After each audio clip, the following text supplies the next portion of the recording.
Hello ဒီနေ့ကတော့ကျွန်တော် KL တောင်းတောင်းထဲမှာပဲရှိတယ်ဒီအမတယောက်ပေါ့နော်သူစီသွားပြီးတော့ကားမောင်းတင်ပေးမှာဖြစ်ပါတယ်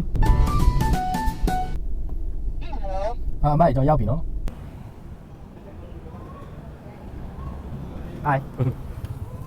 ကျွန်တော်အဲ့ဆိုရင်အဲ့ကိုရင်သွားကြည့်လိုက်ပါ Okay တားစီရလေးဒီပါ ဟောအဲ့မတော့ဘူးလား တကားမှာ ဘယ်လိုဖြစ်တော့ပြစ်ထားဟော 870ဆိုနည်းနည်းကောင်းသေးတာပဲဟိုနှမျောစရာကြီး စစ်တော်မလို့ ဟောမာလေးကျွန်တော်ဟိုကကွင်းကြီးအကျဲကြီးပဲအဖိုးကကျွန်တော်တရုတ်စစ်လေးမြင်ရလားမသိဘူးအဲ့ဒါလေးကိုကျွန်တော်ဆွဲရတယ်ဆွဲလိုက်ကျွန်တော်အခုနည်းနည်း latest ကားအမြင့်နေမှာကျတော့ကျွန်တော် cloud တင်နေပဲလာတော့နောက်တစ်ချက်ကကျတော့ကျွန်တော်ကားတစ်စီးမှာဆိုရင်တော့ကျွန်တော်အခုမလေးရှားမှာ license JPJ ရုံးမှာ license ဖြစ်မယ်ဆိုတော့ JPJ တကယ်အရာရှိတွေကနေပြီးတော့အဲ့ဒါတွေပဲမေးပါဟင်ဒီတိုင်းကြီးဘာဖြစ်တယ်မလား ဟုတ်ပြီတဲ့ အဲ့ဒါကြောင့်ကျွန်တော်ဘာလို့ဖြစ်လာလဲဆိုတော့ကျွန်တော်ကားတစ်စီးကိုစားထိုင်လိုက်ပြီဆိုရင်အမပုံမှန်မောင်းနေတဲ့ကားဆိုရင်တော့ကိစ္စမရှိဘူးเนาะလေးပုံပေါ်နှစ်ပုံပေါ့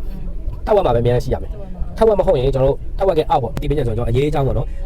စက်ကီတီကားလို့ခေါ်တယ်ဒီအမရစက်ကီတီကားလို့ခေါ်တာအရေးအကြောင်းโอเคဒီနေ့ညနေပိုင်းမှာလည်းကျွန်တော်မနေ့ကကားမောင်းတင်တဲ့အမကိုပဲတော့ခေါ်ပြီးတော့ထပ်ပြီးတင်ပေးမှာဖြစ်ပါတယ်တော်ပြီဆုံးမကွေ့ပဲအဲ့လိုโอเคပြန်လဲကွေ့လိုက်တော့ဆက်သွားရင်လည်းရှင်းမတွေ့တဲ့အတိုင်းပဲအဲ့လိုမျိုးအဲ့ဒါကျွန်တော်ညှိပြီးသွားမယ်နောက်ချက်မကွေ့ရအောင်ကားကိုပြန်တက်မယ်လမ်းပေါ်တက်မယ်ကျွန်တော်လမ်းဒီဘက်မှာ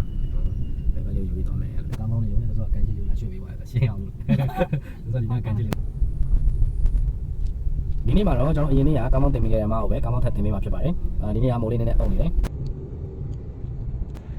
အဓိကလည်းမျိုးရဲနေမယ်အဓိကစောင့်မနေဘူးပေါ့ကျွန်တော် break လေးပါအောင်စောင့်မနေဘူးဒီနေ့မှာလည်းကျွန်တော်အရင်နေ့ကတင်ပေးခဲ့တဲ့အမကိုပဲပြန်ပြီးတော့ကားမောင်းတင်ပေးမှာဖြစ်ပါတယ်ခုကနောက်ဆုတ်ထားတာရှိတယ်ရှင်းအောင်တိုးမယ်ကျွန်တော်ကဘယ်ဘက်ကိုလိုချင်တာပြန်ဘယ်ဘက်ကိုလှည့်ပြီးတိုးမယ်ပြပြပဲသွားရုံပဲကားကိုတက်အောင်ဒီတိုးလို့ရတယ်နော်ရပြီဒီတိုင်းလည်းအခု parking ကထဲဝင်သွားပြီရိုက်ထုတ်လိုက်ရတယ်ဒါပေမဲ့ဒီထက်ပိုလှချင် adjust လုပ်ရမယ်နော်အခုအဲ့နေရာဆိုပြပြသွားပြီးတော့မြင်ရတဲ့အထိသွားမယ်ရှင်းတယ်ဆိုမှကျွန်တော်ထွက်မယ်လို့ပဲနော်မမြင်ရဘဲနဲ့ကျွန်တော်ရမ်းပြီးတော့မထွက်ဘူးဆုံးဖြတ်ရင်ကျွန်တော်ဘယ်ဘက်ကိုကြည့်မယ်ဘယ်ဘက်ကလွတ်လားမလွတ်လားဒါဆိုကွက်တီပဲဆုံးလို့ရတယ်မကားမောင်းတင်တာဘယ်လိုနေလဲအဆင်ပြေလား အဆင်ပြေတယ်